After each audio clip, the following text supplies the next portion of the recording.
जय हिंद स्टूडेंट। आज हम लोग 11th क्लास के फिजिक्स के चैप्टर नंबर 10 का तरलों के यांत्रिक गुण के अंतर्गत अब हम लोग देखें लेक्चर नंबर 16। उसका टॉपिक है ससंजन बल। ठीक है, ससंजन बल देखेंगे, फिर असंजन बल देखेंगे, फिर पृष्ठ तनाव देखेंगे। ठीक है, ये बहुत ही मोस्ट इंपोर्टेंट है। ठीक है, एग्जाम के पॉइंट ऑफ व्यू से। ठीक है, बहुत ज्यादा पूछा जाता है इससे संबंधित। देखिए ससंजन बल क्या होता है? एक ही प्रकार के पदार्थ के अणुओं के बीच लगने वाला आकर्षण बल ससंजन बल कहलाता है। एक ही पदार्थ के अणुओं के बीच जो बल लगेगा उसको हम क्या कहेंगे? असंजन बल कहेंगे। जैसे ठोसों में ससंजन बल बहुत प्रबल होता है, यही से उनकी आकृति जो होता है, आकृति आकार जो होता है निश्चित होता है। ठीक है, अच्छा, ससंजन बल की प्रबलता का क्रम क्या है? ठोस में सबसे ज्यादा होता है, द्रव में कम होता है, गैस में उससे भी कम, सबसे कम ना।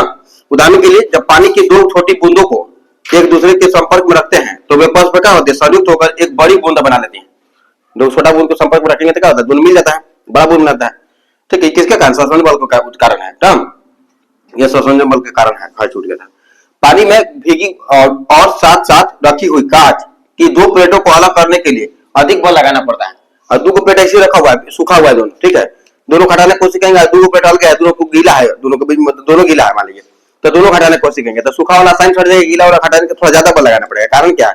टीवी ससंजन बल के कारण है। पानी में भीगी और साथ साथ रखी हुई कांच की दो प्लेटों को अलग अलग करने के लिए अधिक बल लगाने की आवश्यकता होती है।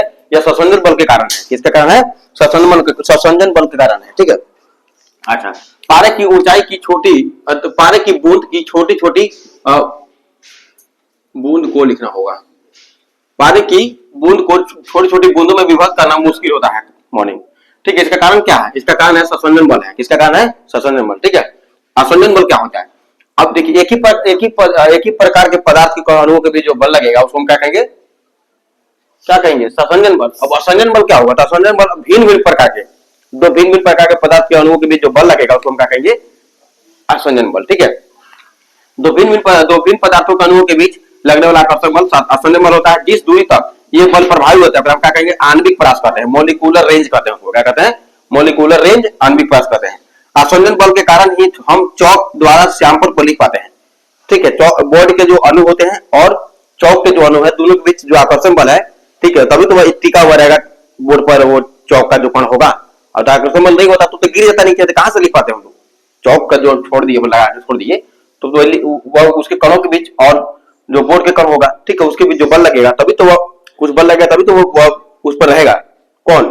चौक का जो पाउडर होगा उसका। ठीक है, अन्यथा वो गिर जाएगा तो लिखावट नहीं पता चल पाता। ठीक है, ये भी असंजन बल के कारण है। असंजन बल के कारण एक पानी कांच की प्लेट को गीला कर देता है। ठीक है, पानी जो है कांच की प्लेट को गीला करता है। स्याही से कागज पर लिखने के लिए भी असंजन बल उत्तरदायी है। ठीक है, यहाँ पर भी असंजन बल के कारण ही फेविकोल तथा गोंद को दो सतहों को चिपकाने में उपयोगी होता है। ठीक है, अब पृष्ठ तनाव क्या होता है?